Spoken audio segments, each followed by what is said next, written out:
I think we're going to go ahead and get started. I'm glad to see so many of you here for this event. My name is Chris Jelpe. I'm the director of the Mershon Center, and I'm also the chair of Peace Studies and Conflict Resolution here at Mershon. And I want to thank you for coming to this event to honor John Carlarne, who is Peace Studies coordinator here for several years. And I want to thank Tony Mugen and Stephen and Kyle and Kathy and 3 students who got together with us to Zane, Dana, and Abby to sort of plan this event. And we wanted to make sure to have some input from students because I think John touched a lot of students at OSU and was very engaged with sort of teaching and outreach in that way. In terms of how we're going to go forward here, I'll just say a couple of words of introduction, and then I'm actually going to let John speak to sort of set the agenda for the day. We're going to watch his TED Talk, which is on some of you may have already seen, but it's on identity and meaninglessness and conflict, ethnic and understanding ethnic conflict, and then. Once we've all watched the talk, then anybody who wants to have a chance to get more pizza can get more pizza. I encourage eating of more pizza. But also then we'll come back together and break up into groups. The room is set up here for tables, so I'd invite you to come back to your table. And then we'll have discussions at each of our tables about our sort of responses to what John is going to share with us in the video, or other responses that you have in terms of your interactions with John while he was here, either in terms of his outreach to the community in Central Ohio, or whether it was interactions with him in the classroom, but what those meant to you and how they helped you understand peace and peace building, which was so much, I think, the mission of his life. For myself, I wanted to say that I think John really epitomized the field of peace studies in a lot of ways because of the way in which he blended theory and practice. That he had a PhD in anthropology from Oxford University, and as we'll see in his talk, thought about sort of large theoretical issues like. And concepts like identity and the source of the search for meaning.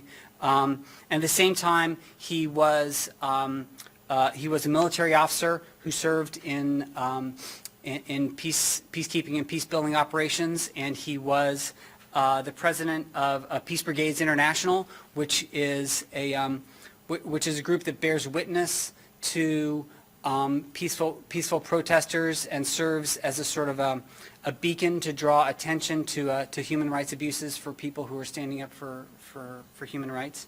And he was also a deeply committed teacher and wanted to sort of get other people excited about both the understanding and the practice of peace building. So I think he exemplified all of those kinds of dimensions of the field of peace studies. Personally, I can say I was very grateful for his presence here at Ohio State, and really the opportunity to be able to work with him to try to restart the Peace Studies program here at Ohio State was an important consideration for me in terms of having a partner in John to work with to restart this program. So I was greatly appreciative of his work and support here. And so it's a great, I think his loss is a great loss that we all feel in different ways depending on our connection to them, but I think we share that sense of loss, that he's no longer with us. But I think despite that, we can sort of honor what he brought here by listening to what he wanted to share to us, and these were the things that he most wanted to share professionally with Ohio State in this talk, and so we can share that together and then share our responses with each other. So with that, Stephen is going to make this work.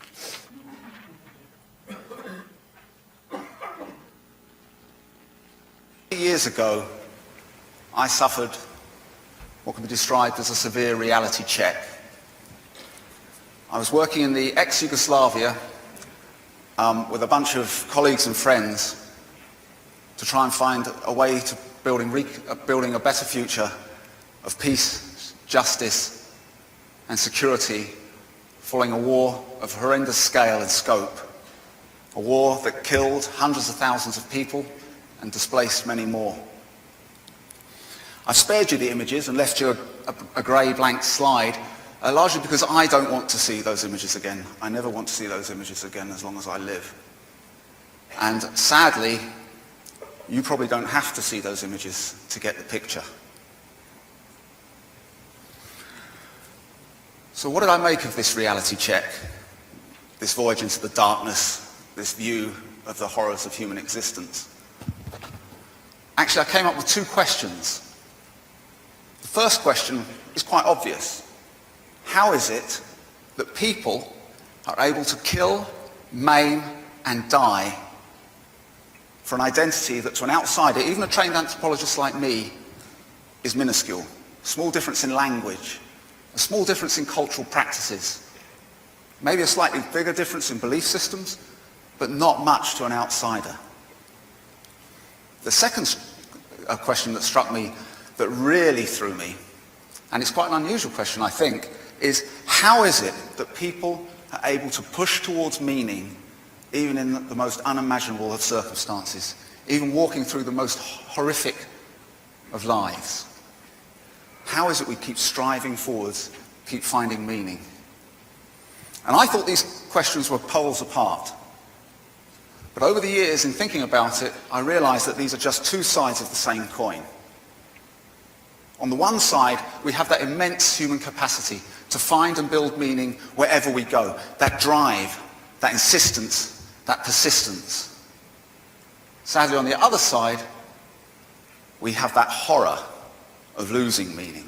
And when that meaning is attached to identity, we will do anything to protect it.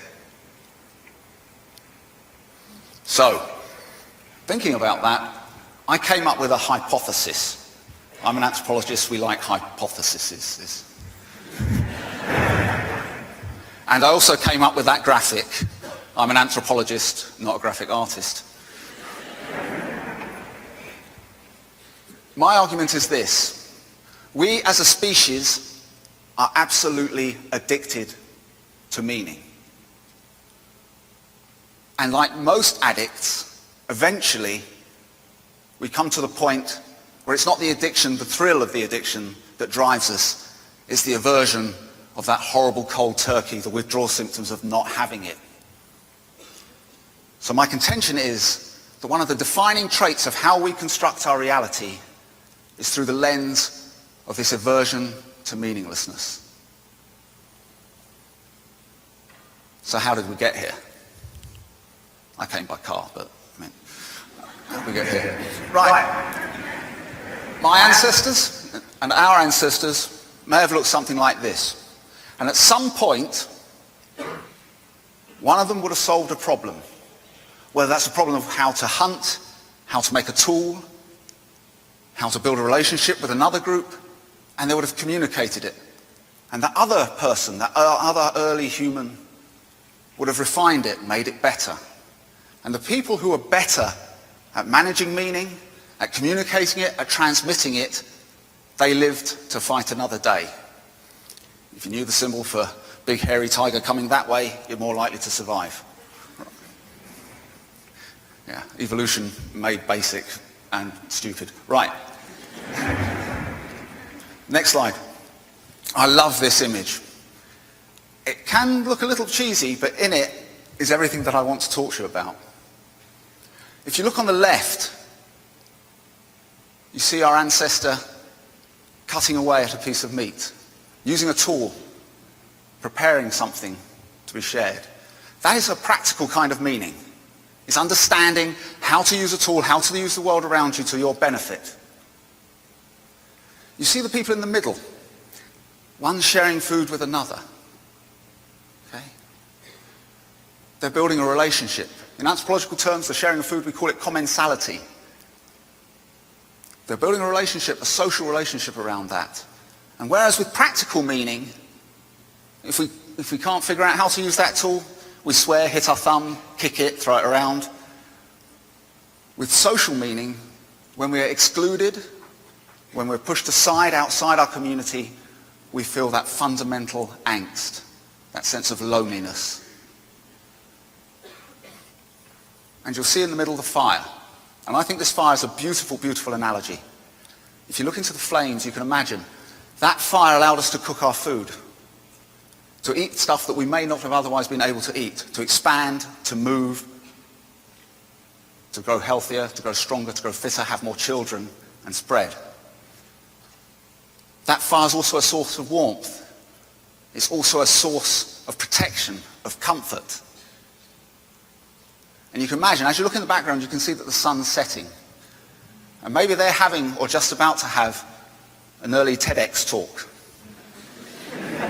And they're saying, where does the sun go?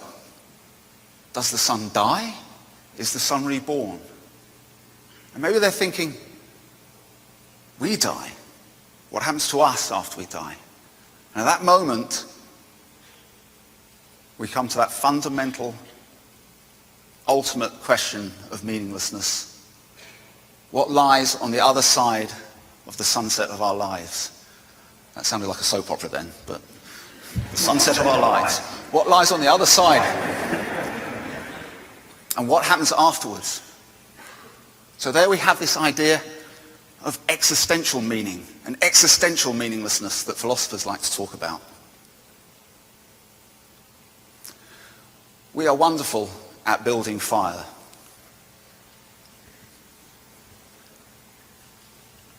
But I see hope in this fire. I do not see fear. Why? Because I've got another brilliant graphic to show you. I see our construction of self and reality as sitting in the middle of a triangle. On the one side, we have meaning generated by ideas. And if we think of that great period of proliferation of nuclear weaponry, the Cold War, we can see that that was a war of ideas. You had communism on the one side, and on the other side you had capitalism and democracy. It was a war of ideas, never fought with nuclear weapons, thank heavens. But because it was a war of ideas, between ideas, eventually ideas can change, be managed, be manipulated, lose currency, gain currency. And so now when we look to Russia and the former Soviet Union and the other communist countries in the world, in most cases we're seeing a change. We've seen a reduction in the Cold War mentality. But where we haven't, we can see that it's based around that other axis, meaning and identity. And this is one of the main points I want to make to you. When we avoid meaninglessness by clinging to identity, there is nothing you can do to kill that, to remove it, by attacking identity. Identity is the hydra. When you attack identity directly, the only thing that will happen is it will grow more heads and come back at you. If you try and move it towards the side of ideas, you engage identity with ideas, then maybe then you can make some headroom. But you will never get anywhere. And I tell you this, you know that ideas are threatening because you know that the people who most use identity to dominate their people, to argue for extremism, for radicalism, for murder, they're the people who seek ignorance, they're the people who shelter their people from ideas. So how do we reconstruct reality? Well, the first thing I'd like is someone to redo my graphic, because that would be nice. Well, I'd like this. First off, I'd like you to take this idea that we're driven by an aversion to meaninglessness. I want you to take that idea, I want you to play with it, kick it around, break it, change it. If it's useless, that's fine. The thing I'd like you to do is take care.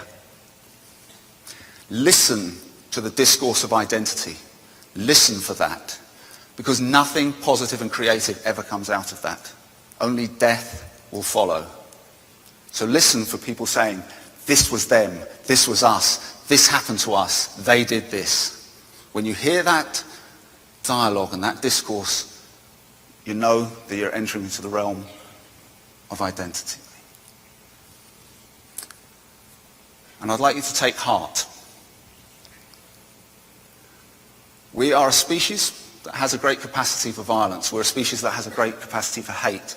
But we're also the species that developed the idea of peace, of unity, of hope. And my suggestion is this: take heart, and whenever confronted by a negative identity, whenever confronted by hate, respond with ideas, respond with hope, with peace, with justice. And only then, and hopefully eventually, will we see the kind of peaceful and just world that we all deserve. I thank you for your time. I thank you for your kind consideration. I wish you peace. I wish you meaning, but not too much. And I wish you a wonderful evening. Thank you very much.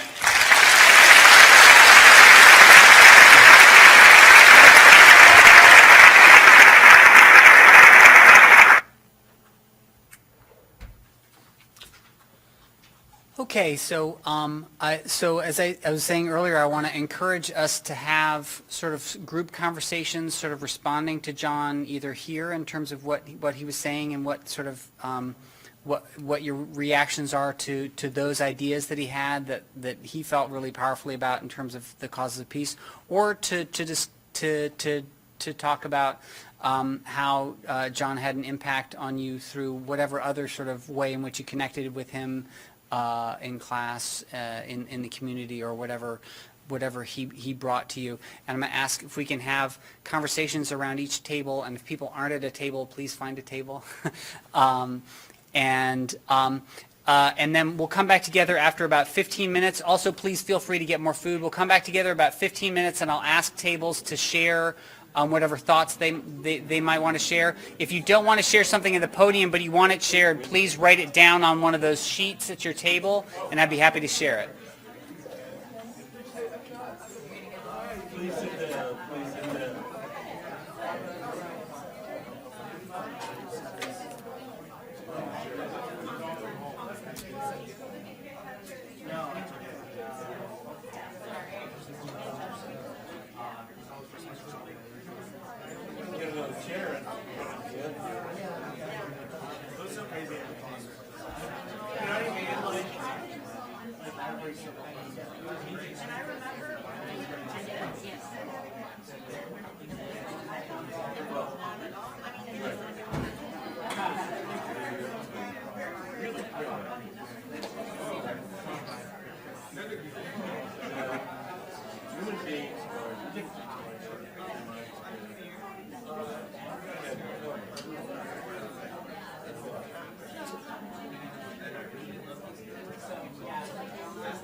How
do you get through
Dana. So.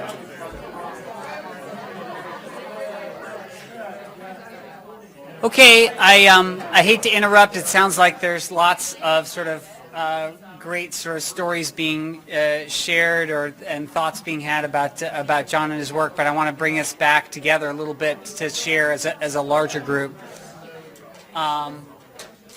So I'm going to ask just to go around to different tables to see if there's somebody who could share either a specific story that came up in the conversation at your table, or maybe just a sense of the conversation that somebody from the table would want to share.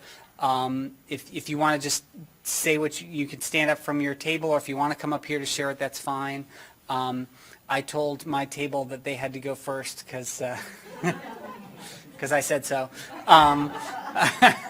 So, and Abby kindly agreed that she would share a little story of her interaction with John that sort of got her, struck her about how engaging a teacher he was. So. Last year, he was writing me a recommendation letter, and so I met him in his office, and we got the recommendation letter out of the way, and we ended up just sitting and talking for a while, and he was showing me photo books and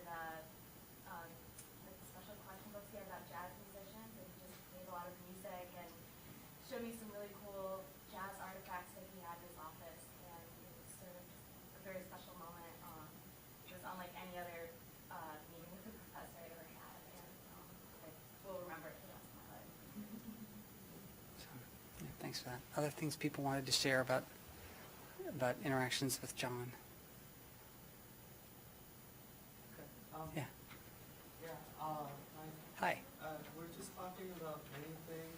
He was just this fountain of cool ideas and projects he had. During art class, he mentioned wanting to do a concert for peace later, which was a really cool idea. And I just remember many times after class, just walking with him with his bicycle. Towards it, he was always late. Towards his destination. And just talking to him about either soccer or culture, and he always had just this deep understanding of every subject, and I really appreciate it. Yeah, thanks. Yeah. We talked a lot about his just ability to kind of relate to students and the willingness to kind of talk with them and kind of meet them and treat them as equals, not like their ideas were, valuable. We talked about how like in one class, you had people with like different beliefs and like political spectrums coming in, and each made them all like feel welcome or valued. Or a couple of us had a class where it was more discussion based, and we'd all just kind of talk about things, and the idea that even though we had the PhD and all these experiences, that his opinion and his ideas were not worth more or any less than like what we had to say, what we had to think was incredibly interesting and empowering, and that's something that almost any professor I've really ever had has done. And so that's something that we really got that he did for us. That's wonderful. I think it's fair to say that's something that came across at our table, the enthusiasm that his students had for the way that he was engaging in class. We have, at our table, we had students across, it's fair to say, a various age range, right? We have and he engaged, he really, in various in backgrounds, and just brought people in and made people excited about the sort of stuff that he was excited about. So yeah, that's great. Yeah. Uh-huh. We'll double up on one table. Okay, sure. Go ahead. Stephen and Dr. Carlarne, and I've spent a couple hours maybe. Where are you, Stephen? Anyway, there. And he does, and Stephen remembered, I asked him today. Anyway, it was the peace conference. And we just had a really, really wonderful time, and I'll never forget it either. I mean, he was dancing around. He said he took tango lessons. And then he said, "Hey, Betsy," and my name's Betty, but Betsy's fine. Betsy all the time. I said, "Do you?" I said, "Well, no, not now." Anyway, we just had a great time, and I just loved it, that short time. And I was going to take this next class. Yeah. Always remember. Thanks.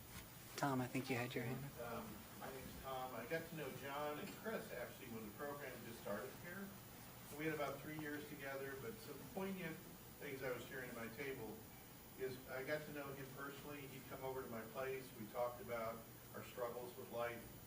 But one of the things he talked about also is while he was getting his doctorate at Oxford, he said, I had extra time, and so I just became a master carpenter.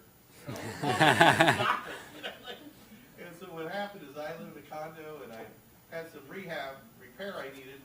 So he'd be building and reconstructing my deck, and while we're talking about peace and philosophy and all that sort of thing. And he was just the most Renaissance man I've ever met in my life. And the other one that came up to me, I was remembering, is that Tom, my view is when students can go do externships, let's say, abroad, and they want to study peace, instead of going to third world countries and looking at here what, maybe privileged Americans have, I want to send them to the Balkans or the Sweden and find out, they get there and say, oh my God, we really are a violent culture in America, aren't we? Because I want to send them to where there are more cultural settings of peace.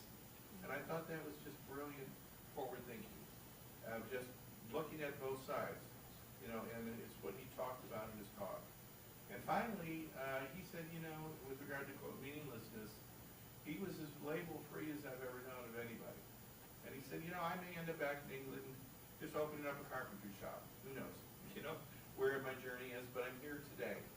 And even overseeing the Peace Studies Society and writing a Peace Studies minor, his legacy is not only in the foundation he created here at Ohio State, but as we know him personally, it lives in me, and I hope with you all. So I'm going to share that. Thank you.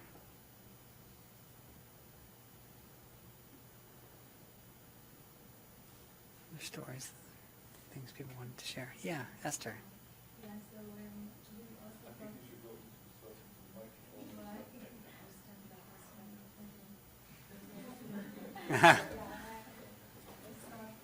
Yeah. Yeah, so I kind of met John when he came here, and I'm from Israel, so, peace is in my DNA, and war is in my DNA, so when I met him, I did have a feeling that he went through a lot, and he had a great smile, really filled the whole building when he came downstairs, and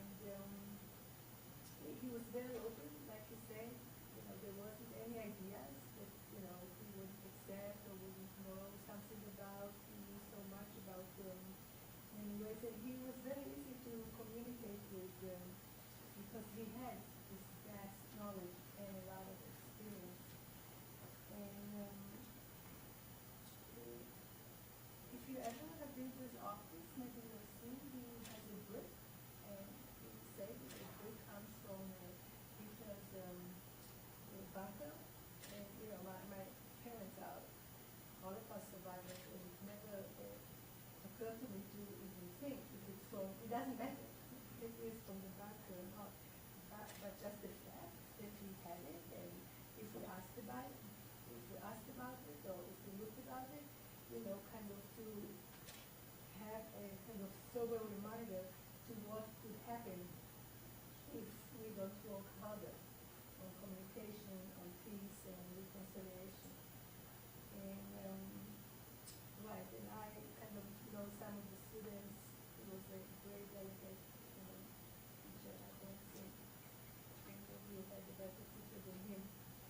And he was very much ill when he was here, and he was greatly missed when he vanished from time to time.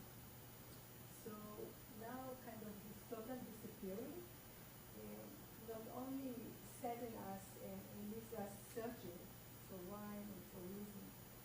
It might be good to recall what he just said at the TED Talk, that we should find meaning, but not too much meaning.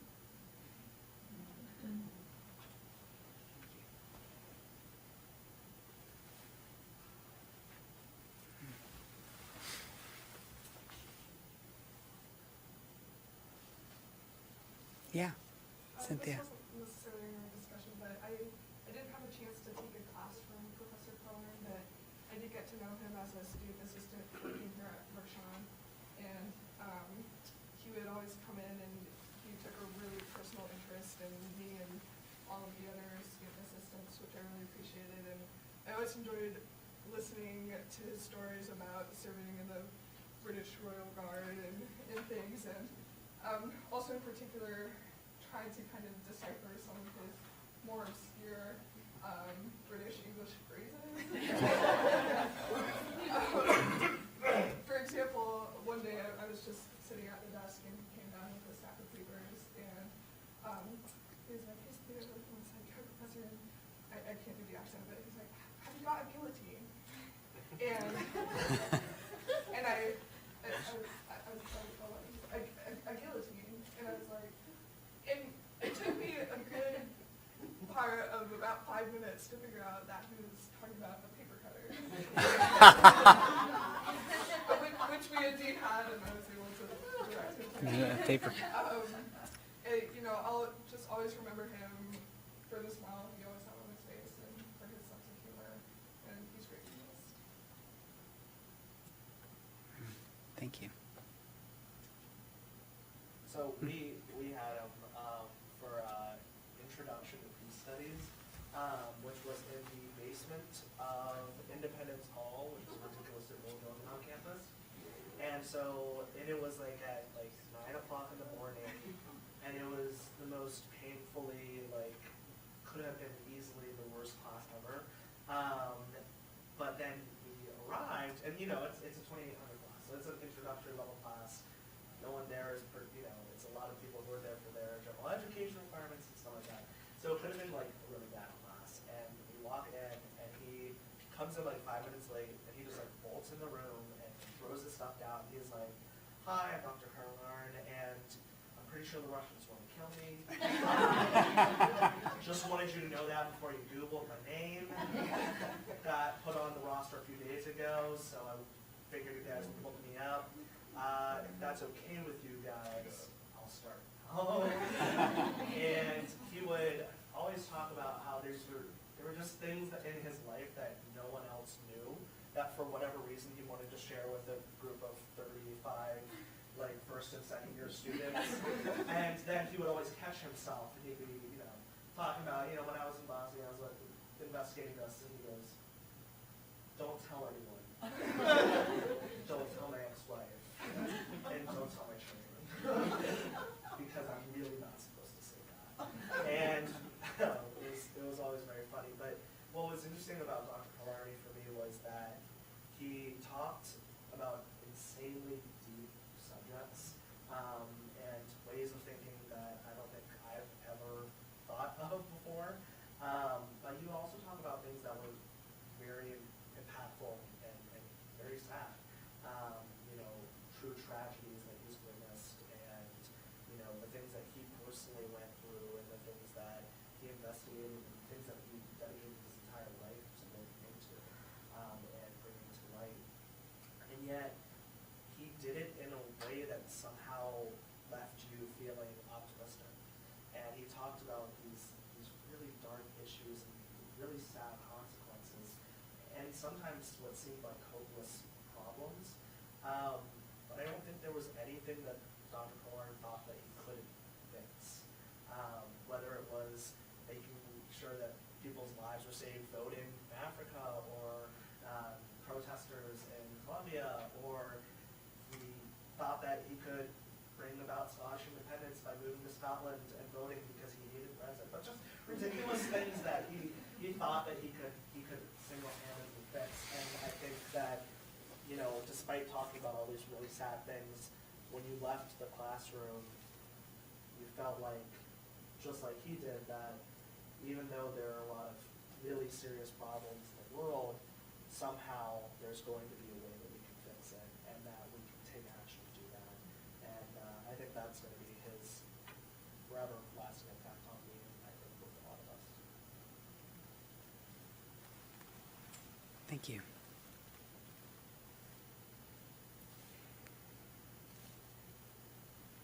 Other thoughts that people want to share? Yeah, go ahead. I guess just to add on to that, I took a 2800 class as well, intro to peace studies, and I'll always remember him as a very funny British man. Cracks some jokes about his whole past experience in Britain being, I think he used to be a policeman or something like that. In Britain, he would always have funny stories. But the unique thing is, every lecture, every class, we would have some sort of class activities or simulations attached, like at the end. And before we go into those activities, I'll be like, I mean, who cares? Why do we have to do these activities? But then every class, all those activities, all the results usually tie into something that has meaningful impact to the content that we're talking about. And I'll always remember that class. I took it 3 years ago, and it still is one of my favorite classes that I took in the last day.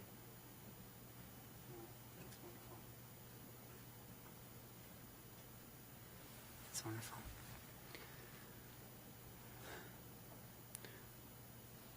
Well, I think we've heard from every table. I think everybody came through with their, fulfilled their responsibilities. I want to say for myself, just to wind up, I think as I said at the beginning, I was so grateful to have John here as a partner in building the Peace Studies program here, and I miss his boundless enthusiasm for always having new plans and ideas and schemes for what could be next. So I appreciated that so much while he was here, and I miss it now that he's gone. I do want to thank everybody for coming to this event to honor John and everything that he meant to all of you and to all of us at Mershon and in the whole peace-oriented community in Central Ohio. So thank you all for coming today. I do also want to let you know, especially, I'm really glad to see a lot of students come because that was so important to him, and I want to let all of you, but especially the students, but everybody know that we are going to be carrying forward with sort of student engagement and peace studies here at Mershon. We're going to be establishing undergraduate peace studies associates here, which will be opportunities for students to come and do a little work at Mershon to put together a peace-oriented student event every year. So please, if you're back, for those of you who will be back on campus in the fall, please be on the lookout for the opportunity to be a Peace Studies Associate here at Mershon, and we'll carry forward with building peace at Ohio State and in Central Ohio. So thank you all for coming. So.